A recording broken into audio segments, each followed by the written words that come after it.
You're on mute, Dr. Jill, just so you know. Thank you. Hello. Hi. All right, folks, we are live. We're live. We're live. Hello. It is Tuesday, 4 o'clock Pacific, 6 o'clock Central, and here in Costa Rica, 6 o'clock in Boulder, 6 o'clock? Yeah, 5 o'clock. 5 o'clock, 5 o'clock in Boulder, 7 o'clock on the East Coast, midnight in Dublin, and I'm going to get it right this time because I'm using my phone. Midnight in Dublin and in London, 1 a.m. in Milan, Warsaw, 5:30 a.m. Wednesday morning in New Delhi, 10 a.m. Wednesday morning in Brisbane, 1 p.m. Wednesday afternoon in Auckland, and it's Facebook Live. Hi, everyone, and Instagram, and somewhere else, whatever the social media things are that we're on. It's really a privilege to be with my good friend, Dr. Jill Carnahan today. And hi, Jill. It's nice to see you. Hello, Dr. Tom. It's so fun to be with you tonight. It is. It is. Now, Dr. Carnahan has a new book out that we're going to put the link in the chat for people. And as you have questions, post them in the document. I think, is that right, Ann? Post questions in the document or in the Q&A, in the Q&A section of Facebook. Yeah, post your questions there, and Dr. Jill and I will see them. So, Jill, I know you've done this so many times, but for people who are new to you, to learning about you, can you tell us a little of your story and why you are the force of nature that you are today? Oh, Tom, thank you. Gosh, it's so good to be with you and all of you listening. I am so excited to be here. I just love Dr. Tom. I know you all do too, but it is absolutely my delight and pleasure to be here with you tonight. So my story, I grew up on a farm in Central Illinois. I was one of 5 kids, and idyllic place. We grew a lot of our own food. My mother was a retired nurse. After she had 5 kids, she had to retire and take care of the kiddos. And but I grew up with a wonderful, beautiful life that you would have thought was just the perfect Norman Rockwell setting. But what I didn't know at that time was my detox genetics were very poor from birth, just some of the genetics that the hand that I was dealt. And because of the chemicals on the farm, because I was born in the 70s, and at that time, we didn't really know any better. My dad was doing the best he. May I, excuse me, this is a great opportunity for people. So having genetics that say you're vulnerable to being a poor detoxifier doesn't mean that you're a poor detoxifier. True. But it means that you're vulnerable. So if you have the gene for Alzheimer's, it doesn't mean you're getting Alzheimer's. Yes. If you have the gene for BRCA1, breast cancer, it doesn't mean you're getting breast cancer, but it means it's a weak link in your chain and that you can cross a threshold easier than someone that doesn't have that particular genetic vulnerability. Excuse me for interrupting, but I think that's so important because you still have the same genes that you were born with. Okay, thanks. Please continue. No, Dr. Tom, please, anytime. That's so important. That's actually a really, really critical point, because so often the deterministic, we have this gene and we're like, oh no, I have to do this or have a double mastectomy or whatever. And the truth is we have control over our genetic expression through the foods that we eat and the environment that we live in and the detox that we do. So that's a really important point. So I was born, but of course, unbeknownst to me, when I was very young, I didn't know this. And I wasn't doing the things that I do today to create that resilience and to change that genetic expression. And also unbeknownst to me, I probably even in utero, I got exposure. You know, there's been studies, I know Tom and you and I have talked about the studies of cord blood of infants that are born into this world with 200 or more chemicals in their bodies. And I'm sure I was no different. All that to say, at the age of 25 years old, in my 3rd year of medical school, during training, I found a lump in my left breast. And many of you know where this is going if you know my story, but it wasn't too long. A couple of weeks later, I had a mammogram, I had ultrasound, I had a biopsy, and I literally got a phone call from the oncology surgeon just a couple of days after my biopsy. And her voice, cracked on the phone. She's telling a 25-year-old, Jill, you have breast cancer. and it's an aggressive, a very aggressive cancer. Many of you out there listening have friends, family, loved ones who've had breast cancer. And in the 50s and 60s and 70s, it can be fatal there too, but it often is more slow growing. When a woman in their 20s or even younger is diagnosed with breast cancer, it's literally a death sentence. Not only is it one in a, like the chances of winning the lottery, it's extremely rare. And to the point, 20 years ago when I was diagnosed, I was the youngest one that had ever been diagnosed at my medical school, which is a major medical center, Loyola University in Chicago. So it was really rare even back then. So I was facing a life battle, and I did not know, with that call from the oncologist, you hear the word cancer and your mind and your heart just kind of stop for a moment. And I didn't know if I had 6 weeks to live or 6 months or 6 years, but I knew I was in the battle of my life. And one of the themes of the book that I think is so important that I learned over and over again is we all, and including you listening out there, you have suffering, you have difficulties. We all are human. And in this human journey we call life, we all are faced with challenges and illnesses and difficulties or financial stress or relationships. You are no different than me. But when you can take something like cancer and say, okay, this is really difficult, but how can I overcome this? How can I use the resources that I've been given to learn and grow through this? And more importantly, to try to find, there's always a pearl in the midst of suffering that can either take us down or transform us. And that was my first massive dealing with life-threatening illness at 25. But I did choose in my heart to say, okay, I don't know why this is happening. I don't understand it. I don't know if I'll even live through it, but I know that there's purpose and meaning here. And early on, I got that bug, which was optimism and belief in anything is possible, the belief in unexpected miracles. And I just followed that path. I literally followed it for my entire life. But I went starting to search for answers. And it started with, why did this happen to me at 25? It wasn't like a why God, woe is me. It was more like, what can I do to change the process that took me down this path? And how can I find root cause? So without even knowing it, Dr. Tom, I was looking at functional medicine, the root cause. That's right. Yes. That's really sweet. And the result was, and you've shared this before, that in your support group, that you were the only one that survived. Yeah. That's how aggressive that cancer is and what you were going through. And in the midst of that, you kept still asking the question. Yeah. What am I to learn from this? Yeah. What's the triggers that set this off? So as you went through your protocols and you put this cancer into remission, you then developed an autoimmune disease. Do you think it was from the treatment for the cancer that brought that out? Yeah, I always say now, 20 years later, in my 40s, that cancer was the easiest thing in the world to get over. I ended up choosing 3-drug, incredibly toxic chemotherapy, pretty much the most aggressive regimen you could possibly do. I lost all my hair. I lost weight. My gut was completely destroyed, which leads to your question, the answer to your question, which is I got through all the treatment and radiation and surgery. I was considered cured about 9 months later, and they were watching it. But what started to happen was I started to have cyclical fevers without any explanation. I started having weight loss, diarrhea, bleeding, abdominal pain. And many of you know where this is going to, but within 6 months, I had literally been on an ER rotation.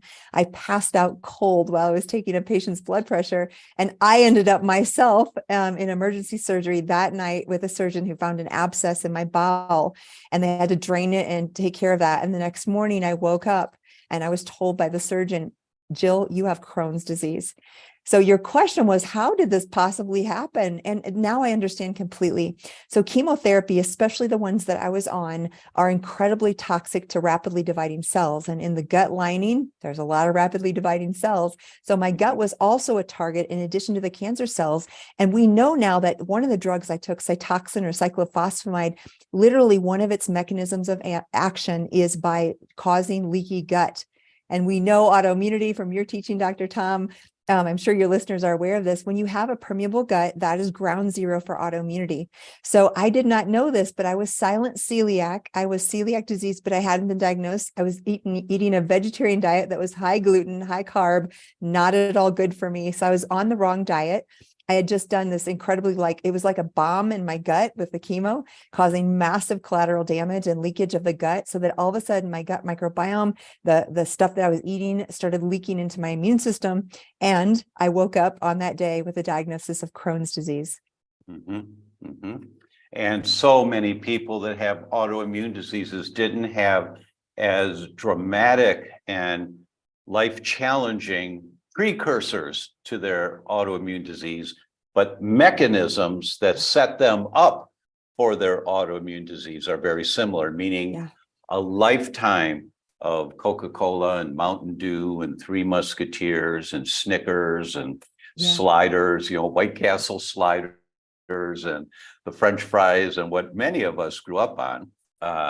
It takes its toll over time. It's accumulative over the time. And so one of the things that we have to do is always get really clear. Where is my body right now? How is it functioning? What does my microbiome look like now?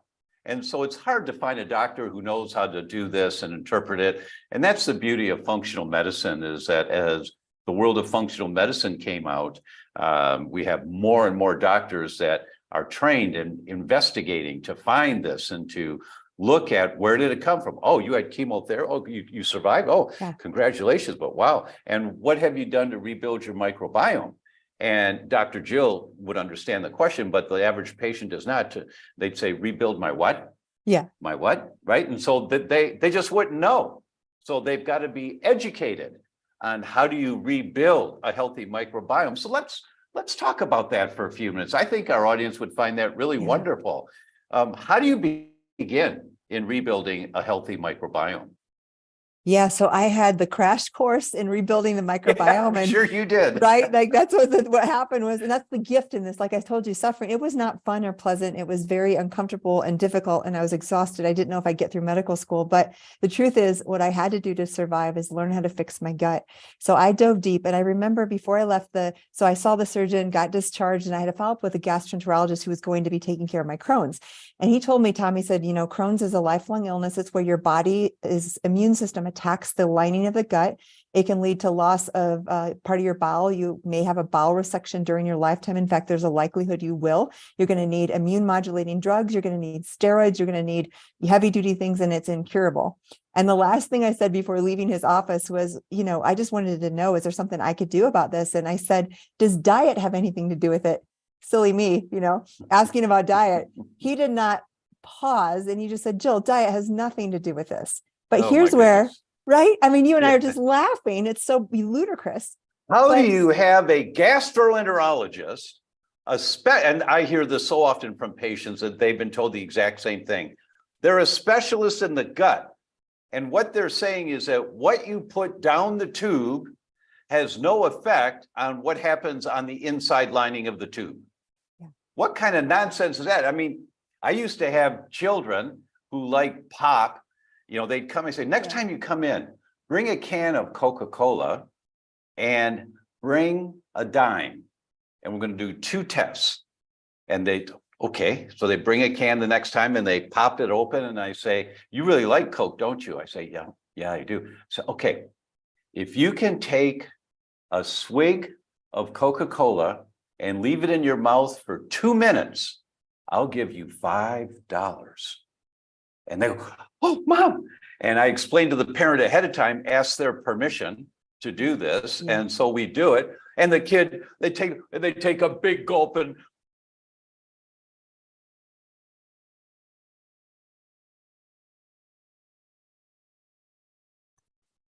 they can't do it. Yeah. They can't do it because it burns. It's acid, it's phosphoric acid. And you guzzle, you go right past all your taste buds, but you leave Coca-Cola sitting there. And it's always funny. And we do it by the sink. I learned after the first 1 or 2, so that the kids, it's okay to spit it out. Yeah. And they spit it out, right? And the second test is for the parents. Mm-hmm. And I say, no, put a dime in that can of open Coke and take it home. Careful not to spill it out in the car, but take it home. And tomorrow, just pour the Coke out in the sink with a screen so you catch the dime, and you and your son look at the dime, and the lines around the metal, around the lines of the metal all the way around are gone. Wow. That Coke eats the metal. Yeah. And so I would say to the parents, This is what it's doing to your kids' guts and to your gut, is that it's eating away at the inside lining of the gut. And you just can't do that. And Right. parents would get it. They'd get it That makes so much sense. And those kind of lessons are going to stick with them for life. forever. Yeah. Right, Yeah. right. So Oh the my doc goodness. says diet has nothing to do with it. But what I knew in my heart, just like we're talking today, is like, that can't be right. So I went on a journey to find some answers. And I came across the specific carbohydrate diet, which actually takes out certain disaccharides and molecules that feed bacterial overgrowth in the small bowel. So she had found as a nurse that her daughter had ulcerative colitis, and she took this diet and daughter got into remission. So I thought, what do I have to lose? And Tom, within 2 weeks of changing my diet, and it happened to be a gluten-free diet, which also helped, of course. And it literally, my fevers, my symptoms were completely gone. Now, I always say it took me several years to really heal the gut microbiome. But I knew in that 2 weeks that there was something powerful with diet. I mean, that was my first functional medicine lesson for myself. And I went on this journey over the next several years and really looked at the microbial overgrowth in the small bowel. You can have both fungal and bacterial overgrowth. And especially with Crohn's and colitis, we do this inflammatory bowel panel of antibodies like AMCA and ACCA. These are anti-carbohydrate antibodies that are they're antifungal, which means there's always a fungal component of Crohn's and colitis. And I learned that the hard way myself, because I had to treat that fungal overgrowth, basically SIFO or small intestinal fungal overgrowth. And in order to get well. And I had both bacteria and fungi that were out of whack. And by treating those are abnormal, and these aren't necessarily pathogens. Many of us have some yeast in our body, and many of us have lactobacillus, enterococcus, streptococcus, things that are normal residents. But what happens is you get too much in the wrong location in your small bowel, and it damages the villi, it damages absorption. And for someone like me with an NOD2 gene, which again didn't cause the Crohn's, but predisposed me to a weakness for my own immune system attacking the gut lining. And that led, after the chemo and all those insults, to a diagnosis of Crohn's disease. Now, Tom, here's the most important thing. Here I am 20 years later. I do not have Crohn's anymore. It was what was considered incurable. I call reversible autoimmunity. It's curable. I don't have the disease anymore that my doctor said you'll have forever. Mm-hmm. Now, here's an interesting question. Because of your genetics, if you were to go back to that old lifestyle, or if you were to, I can have a cheat day once in a while, and those kinds of exposures, they create this low grade inflammation. And low grade means you don't feel a problem with it. It's low grade. It's higher than what it should be, but it's not high inflammatory state, which gives you the symptoms of gut pain and whatever other symptoms someone might have. But if you were to go back to those types of exposures, thinking, I can have a bite of a cake one day, and then a couple of weeks later, you could have another bite of a cake, and then 6 months of doing that, you say, I had it twice a week and I feel fine, so I'll have it once more. Then all of a sudden, one day, boom, you cross the line of tolerance. Yes. So how do we help to educate people that it's not how they feel when they have an exposure that is the determinant criteria if that food or drink was okay for them? How do we get that point across? Oh, so important, Tom, because you're right. I have literally for the last 20 years, I don't cheat. I eat super clean. And unless I don't know about something in my food, I never have a cheat day. And it's funny, I learned from Gretchen Rubin about the different types of motivations, and she talks about abstainers and moderators. Abstainers are those like me that just have a black and white rule. I don't smoke, I don't eat gluten, I don't XYZ. It actually frees us up, because that decision-making fatigue that we have, if we're like, maybe sometimes, that actually wears us down. And if we're at the end of the day and we've had a long, exhausting, stressful day, we don't have the willpower to make a decision. But if we have a rule, like for me, I don't eat gluten, I don't eat grains, I don't eat certain things, it makes it so easy through my 20 years. And I literally don't have any desire to cheat or walk off that path, because I'm cured. But your question was, what would happen if I do? I guarantee I could make myself have Crohn's again. It's not like it's forever permanent. I have that genetic predisposition. I just throw in a little things to create leaky gut, like gluten or toxic chemicals or mold exposure or stress. And then I eat the wrong foods, and I could absolutely go back down that path. So this is a great point. And now for those moderators, those are the people you talk to and they're like, oh, if you give me a rule, I feel so restricted, I can't follow. But in the case of certain autoimmunity, celiac disease, and some of these kinds of things, you almost have to choose the abstainer route, because if you're a moderator and you do 10% cheat, you're going to not do so well, right? Right. Yeah. Right. It's the low-grade inflammation that is the bugaboo that we really don't talk about that much yet. And that's what our new docuseries is going to be about, that you and I will be interviewing for. Yes. Yes. It's that low-grade inflammation that you can't feel, but under the surface, inside, it's killing off cells, killing off cells, killing off cells. You know, the example of someone, well, one of the more common autoimmune diseases is Hashimoto's thyroid disease. And we know that the elevated antibodies is part of the diagnosis of that, and that those elevated antibodies are there for at least 7 years, usually, before there are symptoms. And the elevated antibodies, by definition, they're killing off cells, killing off cells, killing off cells. So that's a really important concept for people. As far as I know, the only way that I can see to do this, to help people embrace this concept, is to understand the difference between abstainers and moderators. That's a really good differentiation. And that when you have a genetic vulnerability or you've been diagnosed with an autoimmune disease, you are not going to get rid of that autoimmune disease. You can put it into remission so that you have a healthy body. I'm sure the inside lining of Dr. Jill's gut is healthy as can be right now. If they were to do an endoscopy and take pictures down in there, it would be in the medical textbooks of normal. This is what it's supposed to look like. Yes.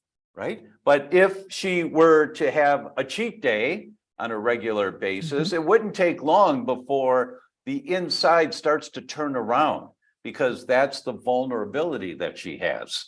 And that's true with any autoimmune disease. That's the vulnerability that you have.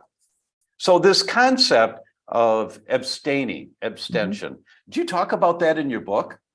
I do, because I think it's such a thing that people get. And when you understand, so let's talk to you moderators out there. I'm sure there's some listening that are like, gosh darn it, don't you dare tell me that I can never have Coke or that I can never have gluten, because I will not be able to do it. And you, those of you who maybe have had failures, you try on the diet, but you just can't maintain it. So you might know you're a moderator, but what I'm telling you is not only can the abstainer modality take you to another level of health, it also helps you, because when you have this identity, so I talk about like habits, how do we form habits? When we identify with like, I'm not a smoker, that's my identity. It's not a choice I make every day. It's just who I am. And when there's an identity with a habit, you won't even think about not doing who I am, or I don't usually drink alcohol, or I don't eat gluten. Those are identities for me. And it makes it actually easier for you listening, because if you own something that you want to be or do, or say you want to be a healthy person, I'm a healthy person, I don't overeat, or I'm a healthy person, I walk every day. You can actually find an identity that you want to become. And that makes the habits so easy, because all you have to do is do the habits of that thing you want to be. And you never have to think about it. And the recourse here that's so powerful is that decision-making fatigue I talked about, because we all have a limited amount of brain capacity to make decisions. It's why, like nowadays, when you go to the grocery store, you go places and there's thousands of choices. There never used to be that many. Our brains get overwhelmed. I sometimes get overwhelmed shopping or going to the grocery store because there's so many choices. That choice actually leads to decision-making fatigue, and it gives us more chance to fail. So if we take out the decision-making fatigue and we just know this is who I am, I don't eat gluten, it's easy. It actually makes it easier for you. Yes, a really good comprehensive answer. Thank you for that. We have a couple questions that have come in. Let's start with them. One on Zoom says, I'm helping someone who's tired all the time, allergic to crab, and can't seem to tolerate probiotics. Any tips in addition to an anti-inflammatory diet? Well, I would say I've had a lot of people who are really sensitive to probiotics. And usually if you have that overgrowth in your small bowel, it's actually good things like lactobacillus and enterococcus and stuff. So you may not tolerate normal, healthy probiotics. But what I'd like to do is either get rid of that bacteria by treating it first, or I find spore probiotics are very well tolerated, even if you have an overgrowth. So the thing about spores, it's like, you find spores of bacteria from prehistoric times, and it's still valid. It still can function as bacterians. The spore is like a hard case, and if you take the probiotics that are spores, they tend to go further down the digestive tract before they open up. The acid in the stomach will begin to open them up, but there's not as much exposure in the small intestine. One of the things that I include in this is the goal, not right now, but the goal is to be able to work up to, and it may take you a year to work up to about a teaspoon to a tablespoon, depending on your size, difference for a 110-pound woman and a 190-pound man, a teaspoon to a tablespoon of fermented vegetables. And you may start with just one thread of sauerkraut inside the serving of mashed potatoes on your plate, so that you eat it, you don't even taste it. So you don't activate that whole pathway from taste buds. Or you might just start with a spoon in the juice, and then you put that in your salad dressing so that you don't really taste it. But you're starting to inoculate with some of the good guys at a level that doesn't cause you distress. Some people will say, well, I'll just take a tablespoon, and they feel terrible for 2 days because their gut's so sensitive. But beginning the process of inoculating, when people ask me this concept of beginning a process, people say, Doc, I want to be vegetarian. And usually it's someone younger who wants to do that. I did that. I did vegetarian for a few months until my brother and I rode our motorcycles out to California from Ann Arbor, and we visited our uncle, who was a colonel in the Air Force, and he said, "You're vegetarians?" "Yes." "Oh, okay." And he put 3 steaks on the grill. He put 3 steaks on the grill, and then he had some mash or something for vegetarians. So, what I wanted to say about that is when you go vegetarian, my suggestion is, look, you've been eating meats 3, 4, 5 times a week for 23 years. How about if we transition you off so that maybe you do meats once a week, if you were doing them 3 times a week, and you do that for a couple of weeks, and then you do it once every 2 weeks, because your body is so used to getting its iron and some of the amino acids from the foods that you've been eating for many, many years, as opposed to this hard stop transition that can be so difficult. Can you transition?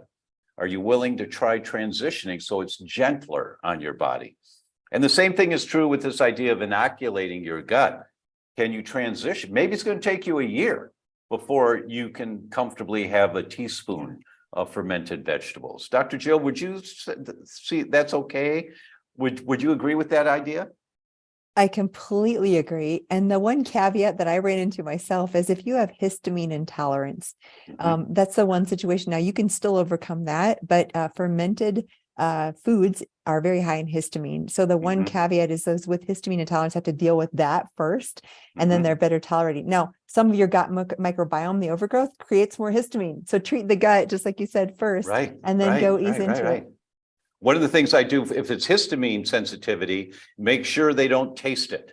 If they don't taste it, there's less likelihood of causing that immune reaction so quickly. Sometimes that helps. Next question. What would be your typical food day, please, Dr. Jill? Typical food day. So I'm pretty regimented, and it never bothers me. I mean, I've had all kinds of different breakfasts. Currently, I usually do a grain-free organic granola. So that means no grains at all, mostly nuts and seeds, a very low glycemic index. And I'll use either plain coconut yogurt or coconut milk unsweetened. I often will add, if I need more protein, I might add a little bit of nut butter. And I tolerate peanuts, so I can do peanut butter. And berries, fresh berries, so low glycemic in the berries. Lunch, I have some bad habits at work. I go right through with my patients. So I'm usually snacking. Now they're healthy snacks. So but I'm not like sitting down to a meal. I would love to have a salad for lunch, but it takes so long to eat the salad. I don't have time. So what I typically do is cut up red bell peppers, yellow, all the colored bell peppers. I usually have some nut butters, and I'll have some like either homemade or snacks that are nuts and seed bars, maybe a little dried fruit. And again, it's moderation. You try to get that protein and fat in there. Sometimes I'll have guacamole and some flaxseed crackers, something like that. And then for my dinner, it's almost always, I don't eat any red meat. So it's chicken or fish, and roasted vegetables typically. Once in a while I'll make a chicken noodle soup. And this is funny. I use shaved like broccoli slaw raw, which is shaved broccoli, carrots, and cauliflower, which is my noodles. And I use gluten-free, clean chicken stock and fresh chicken, and then lots and lots of garlic and onion and vegetables. And that's my chicken noodle soup. Oh, yum, yum, yum, yum. That sounds really good. Not many people know this about you, but when Jill Carnahan has to go to a seminar or symposium because she's going to be teaching there, when she arrives at the hotel, she's already ordered all the food for her room. She calls Whole Foods and they deliver to the hotel. And it's in her room, the bottled waters in glass bottles, the berries, organic berries, the snacks that she sets herself up to win. And that's such an important concept. And you've got these huge suitcases that you travel with. I had so much shame about that for so long. And now I'm like, hey, it's okay to be high maintenance if you're high performance. So I say That's right. That's exactly right. But that I have an air filter sticker. and a PMF mat. And like, I travel with, and then I'll take an Epsom. One of the things that always helps me is Epsom salt bath. So as long as there's a bathtub in the room, part of my grocery deliver is a bottle or bag of Epsom salt so that I can take a bath in the hotel room. Right. And because it's so relaxing to take an Epsom salt bath, and maybe put a couple drops of an essential oil in there at the same time. All of a sudden you're in another world, and it doesn't matter that it's a hotel with hundreds and hundreds of people. This is quiet time. Do you carry a speaker to play music in the room?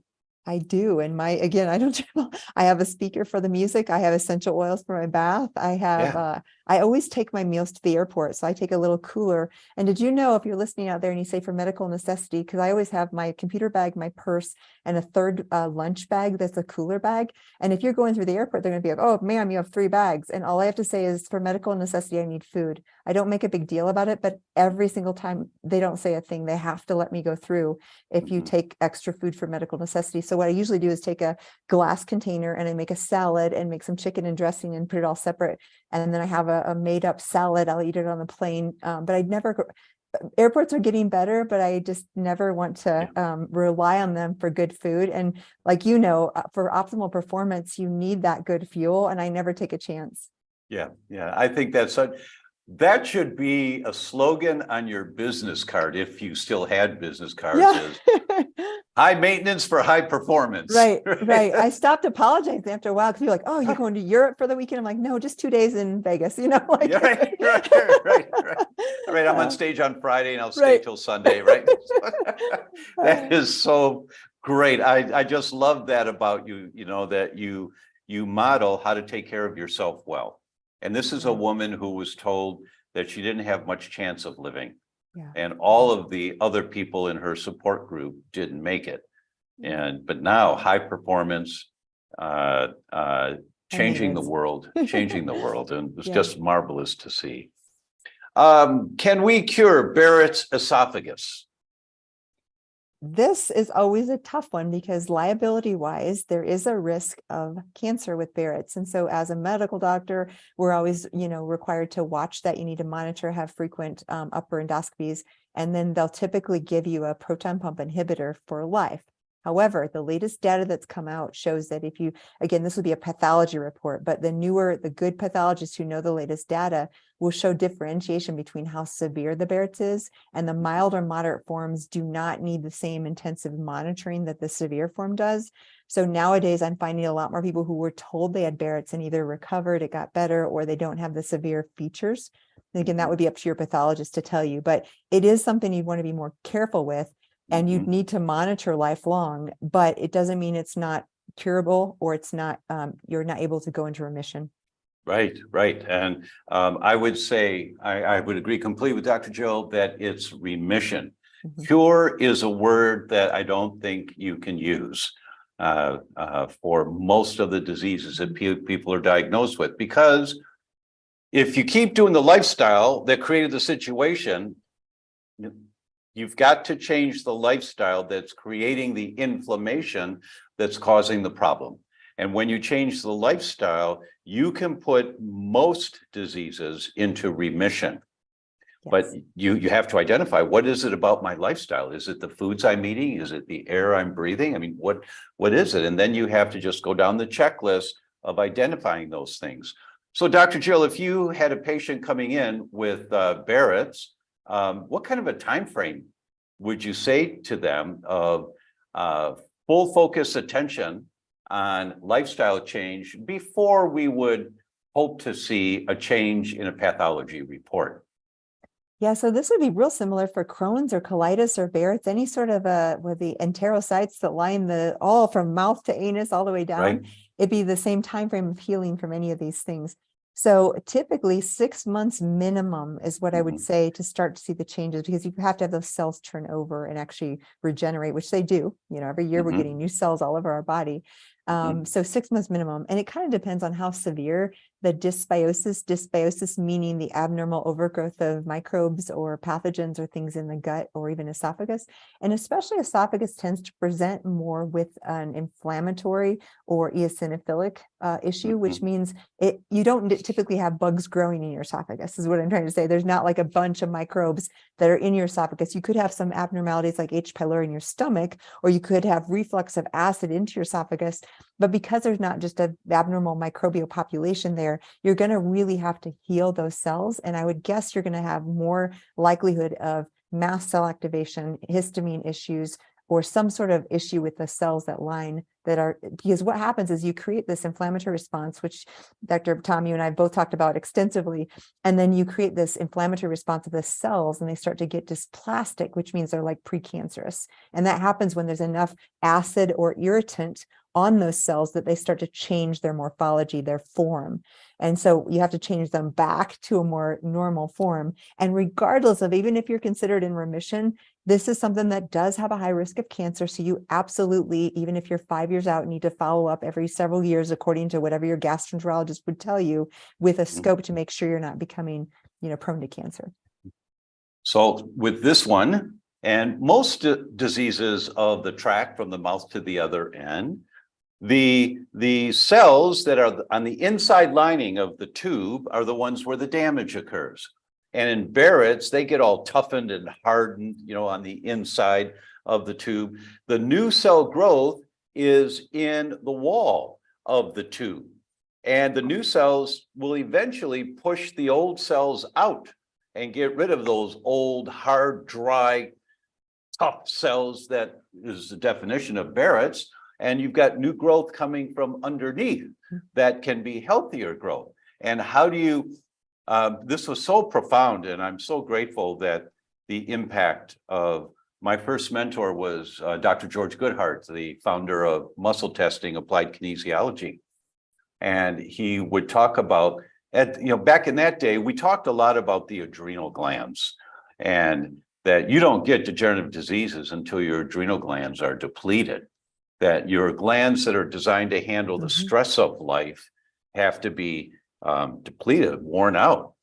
And he showed slides at the time of healthy young men who unfortunately died of trauma, and their adrenal glands sitting on top of the kidneys are about the size of a walnut.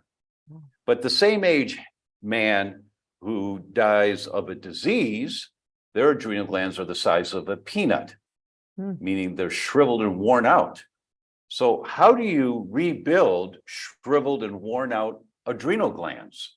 Or how do you rebuild toughened, hardened esophagus?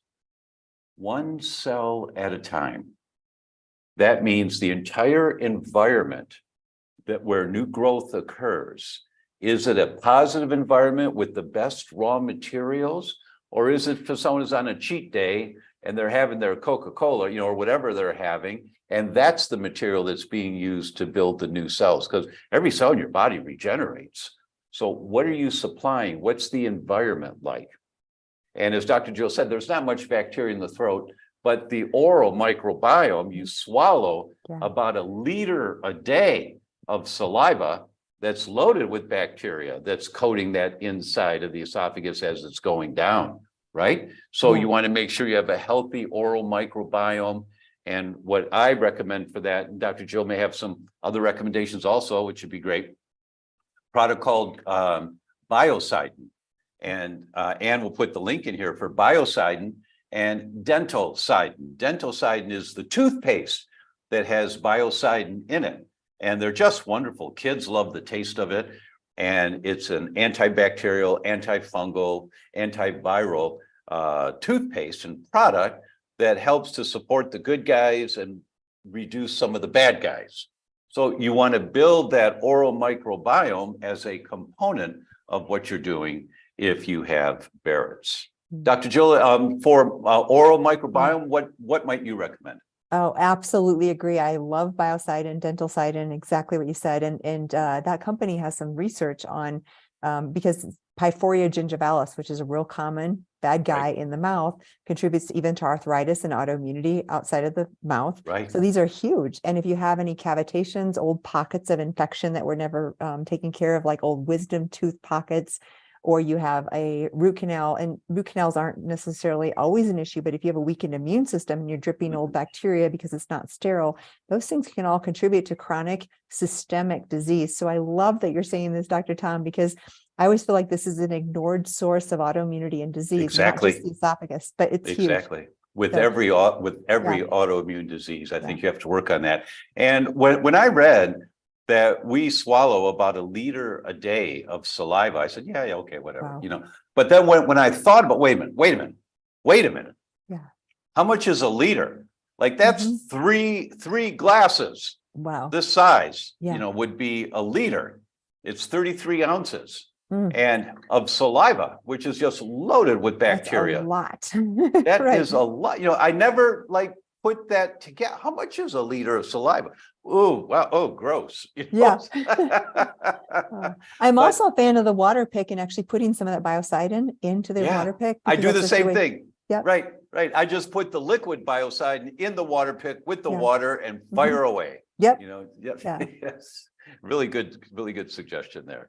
All right, let's see what the next one is. This is fun. Oh, by the way, the link is there for Dr. Jill's book. Please order it. I mean, you're going to have, if you're enjoying this, you're going to have so many aha moments when you read her book, and so many of the pearls that she has in there.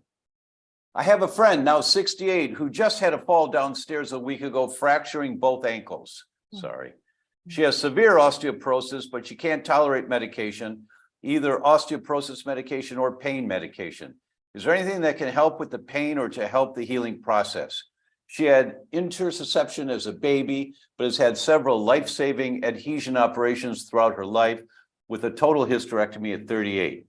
They stopped her hormone replacement therapy 10 years ago, or 10 years later, which I believe led to her osteoporosis. Wow, you got some good clues there for us functional detectives. Exactly. Tom and I. First of all, hormones are essential for women to build bone. And so, and now that the Women's Health Initiative, the truth has really come out about it, that in general, hormones are very helpful, especially in the early years of menopause. And especially if someone has artificial menopause in their 20s or 30s or 40s, they absolutely, for brain, for heart, for bones, they need hormone replacement in a healthy way and to be monitored. So that poor lady who, stopped 10 years after her early menopause, probably that did not do anything good. She, with the proper doctor and testing, she could still potentially go on hormones depending on her age. That would be up to her doctor. I don't know all the details, but that's a big piece. The other big piece is you talked about her gut. So from a baby, from intussusception, my father had that and had part of his gut removed as a baby. And so it will impair, if you have part of the colon removed, your mineral absorption. For me, I had Crohn's 20 years ago, and I take loads of minerals. I've taken calcium from like the age of 25 because I have a little bit of impaired mineral absorption. Still to this day, I require more minerals.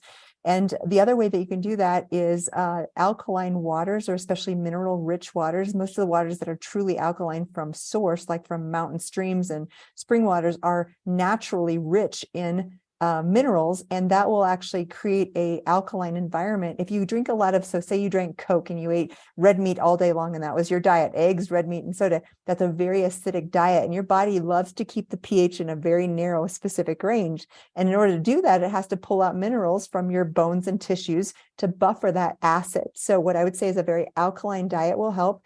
Mineral water, very, very important. One little side note, the blue zones, which are all these places, 5 big places in the world, Dan Buettner has written about, where these massive amounts of centenarians, people living over the age of 100.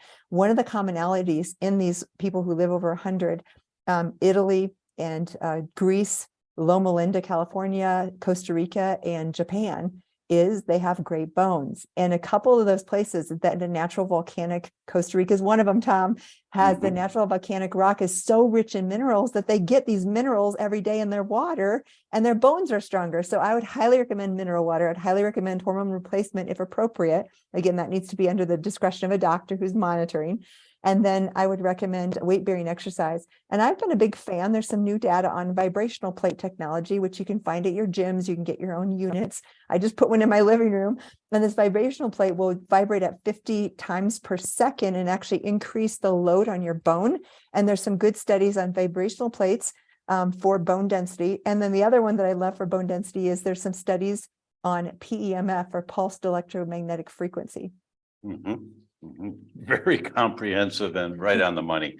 Absolutely. And exercise, a person can't do exercise right now because she fractured both ankles, so you may have to wait for that one. But the vibration plates, as soon as your ankles are strong enough, you have to ask your doctor about that. And if they don't know, ask them if they can look into it.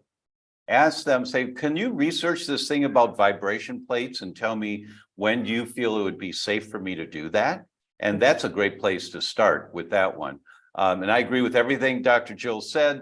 Our water here in Costa Rica is highly mineral, highly mineral, and too much for me. I don't like that much. You know, you boil the water to make coffee, and when the bubbling stops, you turn it off, then the water is foggy because the minerals have coagulated together. Wow. So so we just, hi, Gio. Gio's here. Hi, do you want to come say hello to Dr. Jill?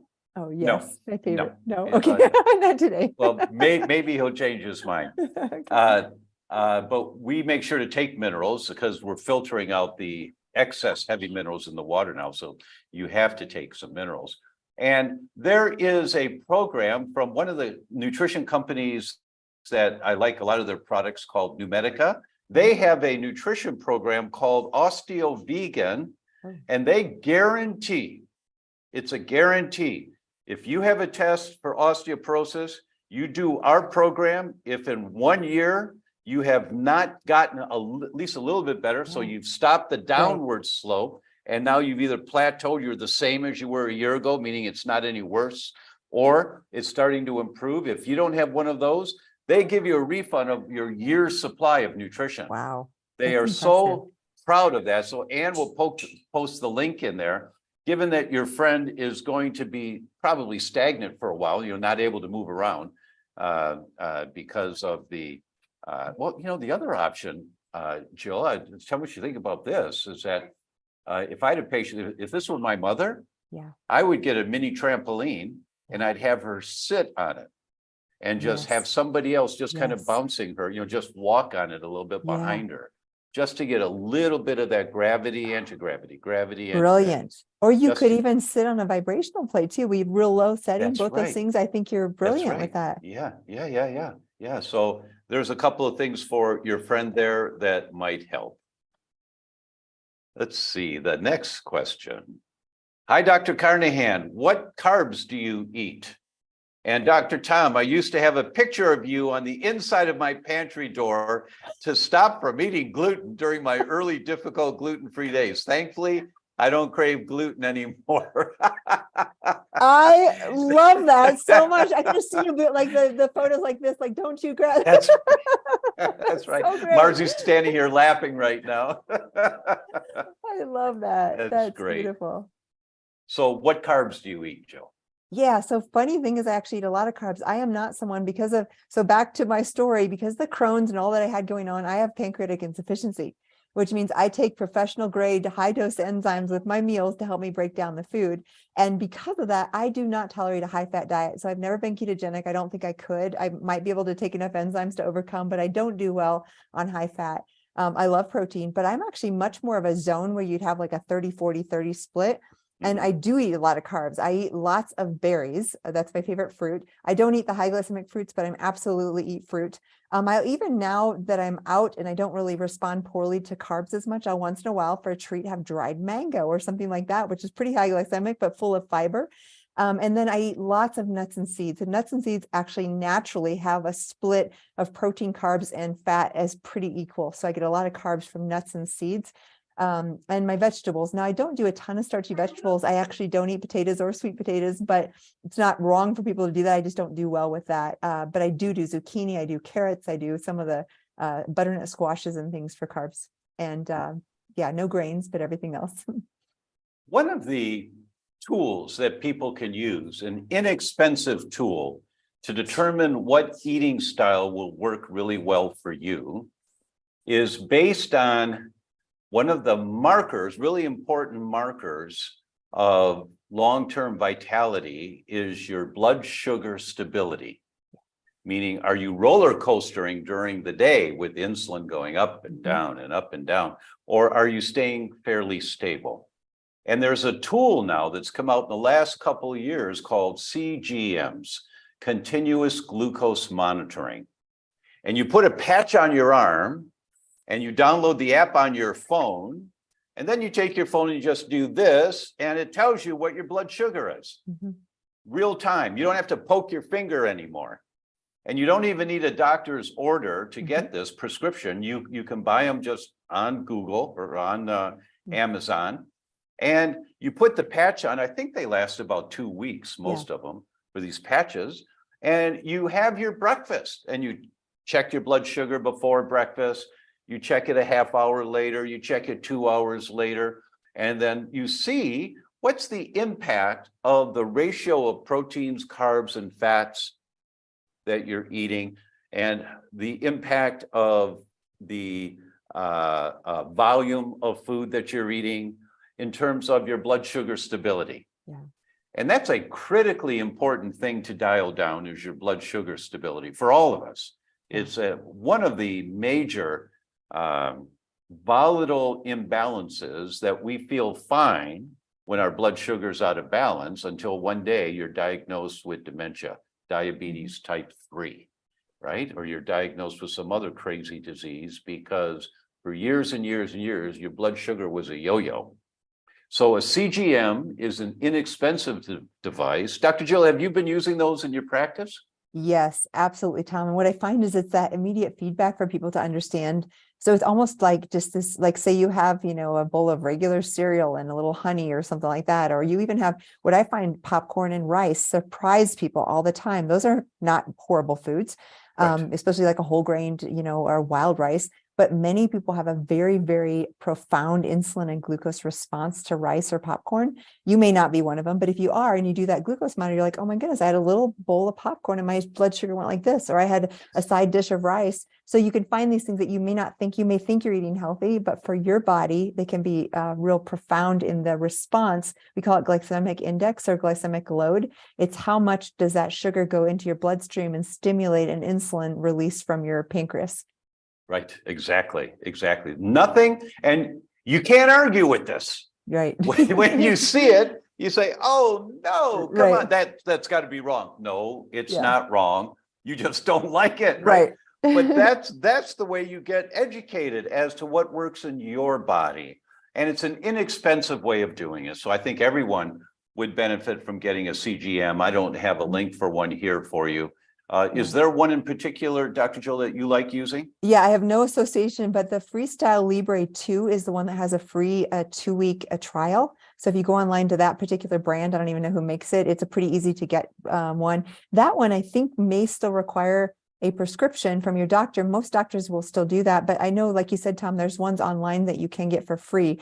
But that Freestyle Libre 2 has a free 2-week trial. So if you can get the free trial, that's even better. That's great. That's really great.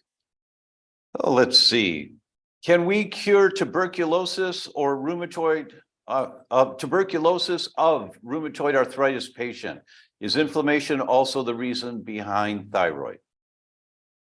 Okay, there's a couple things there. So tuberculosis is an inflammatory, it's actually a granulomatous process, just like Crohn's disease in the lungs, and it's caused by a mycobacterium. So it's caused by a bacteria, and it literally causes cavitations in the lungs. Yes, you can treat and cure or maybe not cure. I like that word, like put in remission tuberculosis, where those bacteria are dormant, they're no longer causing damage. And it's just like any other infection, it's just that it can damage the lung tissue and remain dormant. And if for some reason you were to get chemotherapy, have surgery, get into a weakened state, it's one of those really like any virus in your body that could react. It's not a virus, but any infection in your body that could reactivate and cause problems later on. So, and the relation of that, any infection can be a trigger to arthritis.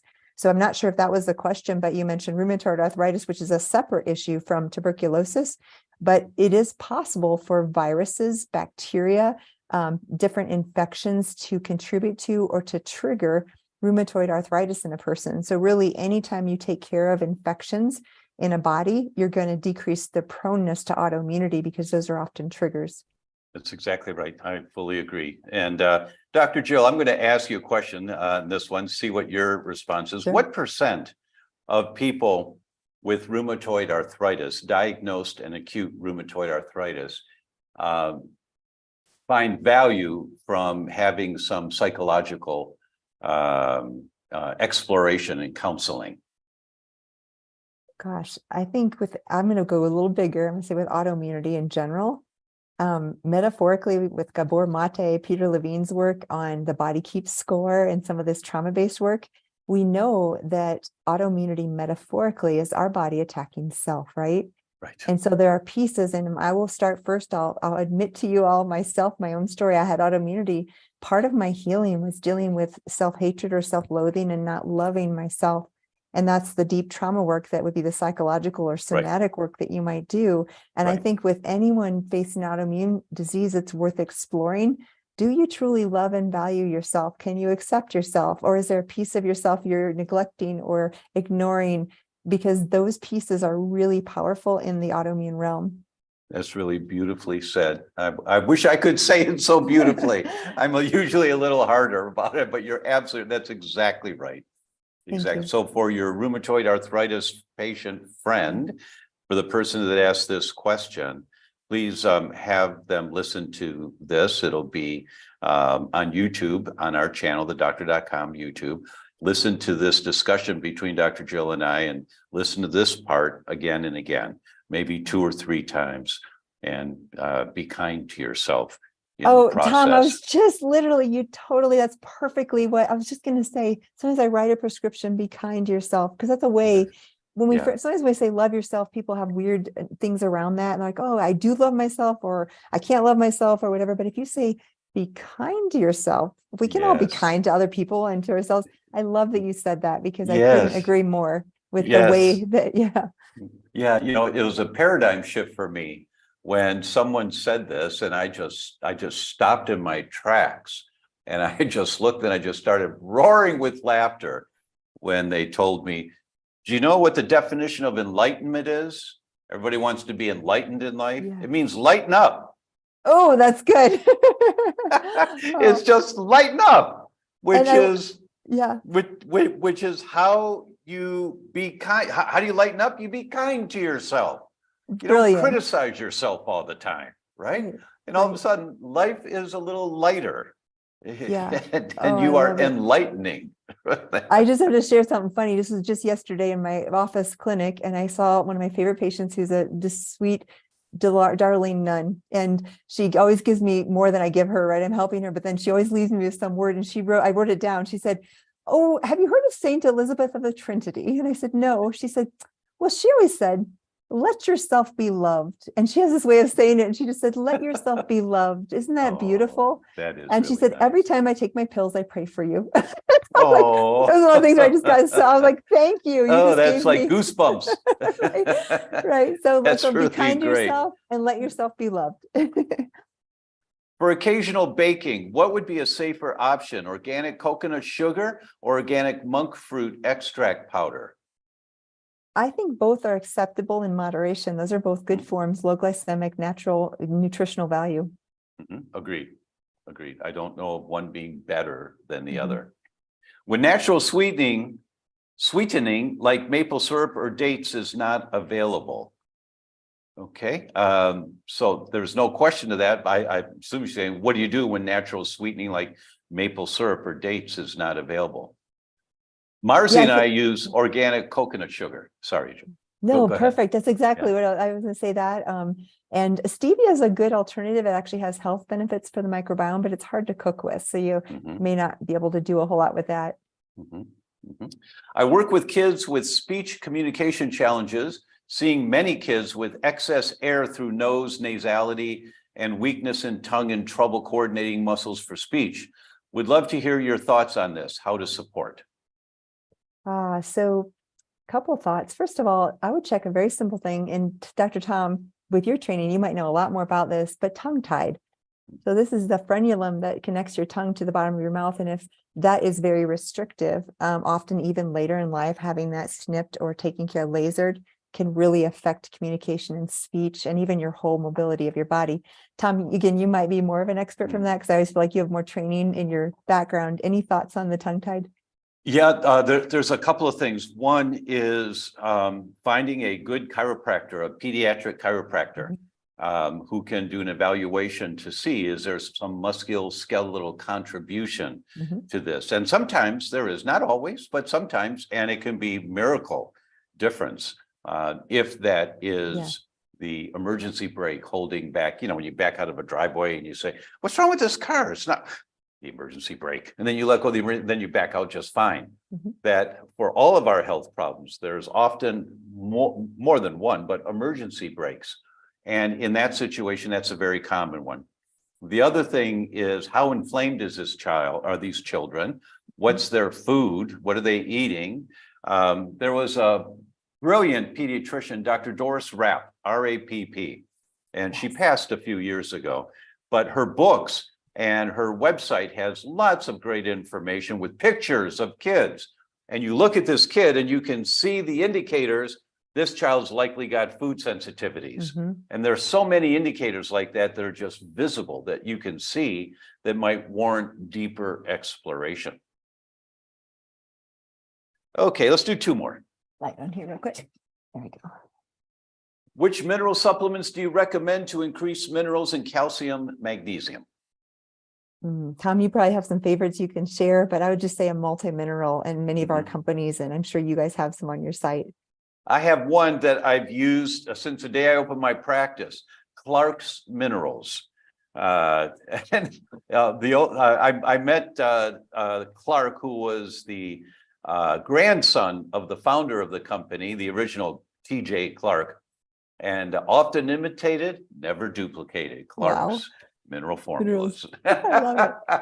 And they come from thousands and thousands of feet down below surface in Utah, where there's a lot of prehistoric minerals that have been decaying for years and years and breaking down for thousands of years. And Clark's Minerals is something I've used for 40 years. But any mineral supplement, some are absorbed easier than others. And usually if you ask your doctor what minerals they recommend, if they're nutritionally oriented, and you ask them why do they recommend those, they will probably have some information for you that will allow you to feel more comfortable. It's always better to ask a nutritionist or a nutritionally oriented doctor as opposed to going to the drugstore. Because what you get in the drugstore sometimes is better than nothing, but sometimes there's so many other things in those pills or capsules that can have detrimental accumulative side effects, that it's better to find the higher quality stuff. Is diverticulosis something that can be treated with only lifestyle interventions? So diverticulosis is just outpouching of the gut lining, usually in the colon, and it hasn't yet gotten infected. Diverticulitis, the itises, is when that actually has a little chunk of bacteria or microbiome or stool that remains there and causes an actual inflammatory response and infection. Now, interestingly, so I would say diverticulosis in one moment, I'll tell you what we can do about that. Diverticulitis in the past had always been treated with antibiotics. Sometimes it could even cause a rupture or something more serious where you'd need surgery.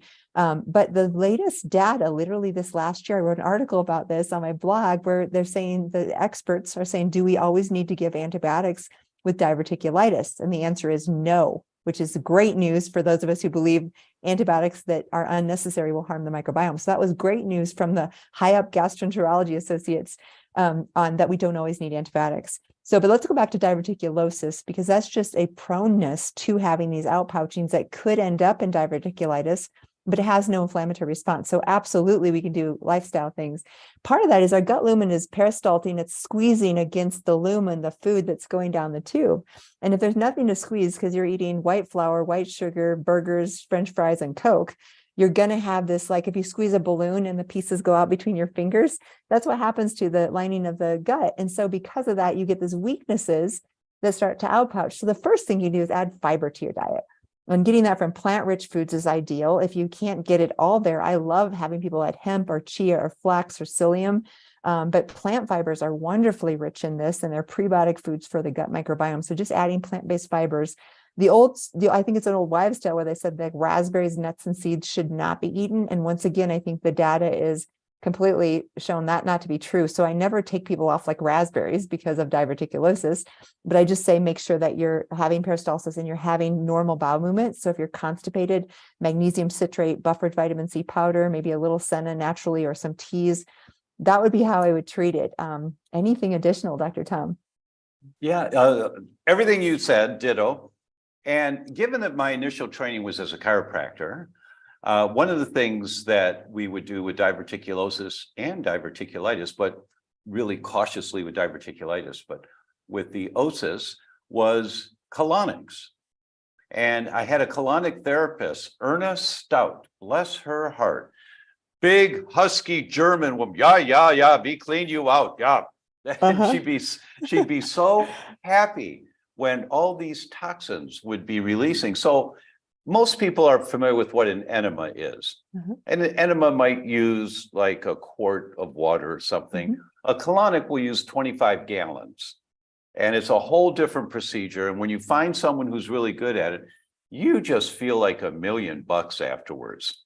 Because it was, I think, I'm not sure the number. I think it was 250,000, but this is so many years ago, I don't remember.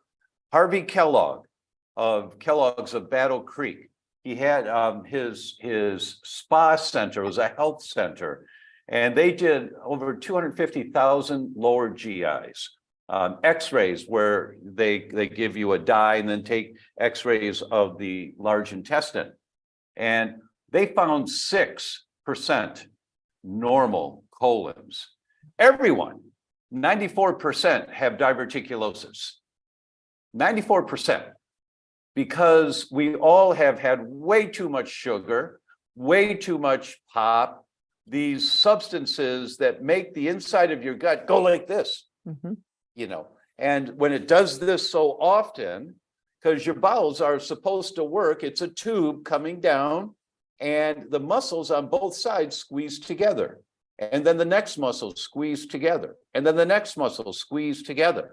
That's all controlled by the spinal cord. As a chiropractor, you know, this is kind of essential to our understanding. And when you are out of balance because of the tension that occurs, and as Dr. Jill said, it's like a balloon. You squeeze a balloon and it comes out between your fingers, a bubble comes out. That's diverticulosis. And the problem is food can get stuck up in those pockets inside your tube. So the tube is no longer just straight. It's got these pockets in different areas. And I don't care if it's organic brown rice. If it sits up there and decays, it can become inflammatory, irritating. Here comes diverticulitis. So it's really important that you have a training program to retrain your gut so that you have great bowel movements every day. Now, not just good bowel movement, great bowel movements. If you were the kind of person like Dr. Jill or I, we see each other and say, man, I just had the best bowel movement. Yeah. I mean, it's just Amazing. normal. Right. It's normal physiology. But for most people, you think we're weird. But, you just feel great when you've trained your gut. And the first thing you do is all the fibrous things that Dr. Jill's talking about, critically important. And of course, enough water. You have to be well hydrated to move everything along. But yeah, the question is diverticulosis. Yeah, you can certainly do a lot about that. Well, we've gone 10 minutes over, and I could go for another hour with you, Jill. It's always so much fun. It's so fun. Listen, everyone. The link is there. Please order her book. Spend the $25 to support Dr. Carnahan and this whole world of what she's doing. And I promise you, open it up to any page. This is what I say about my books. I say, you know what? Open it up to any page. Just read a paragraph. If you don't like it, I'll give you a refund. Who cares? Yeah. Right? Yeah. Because every page you'll find something that will resonate with you as to how to improve the quality of your life. So with that, thank you so much, Dr. Jill, for being here. Hold on for a minute after we sign off. And thank you, everyone. Look forward to seeing you next week.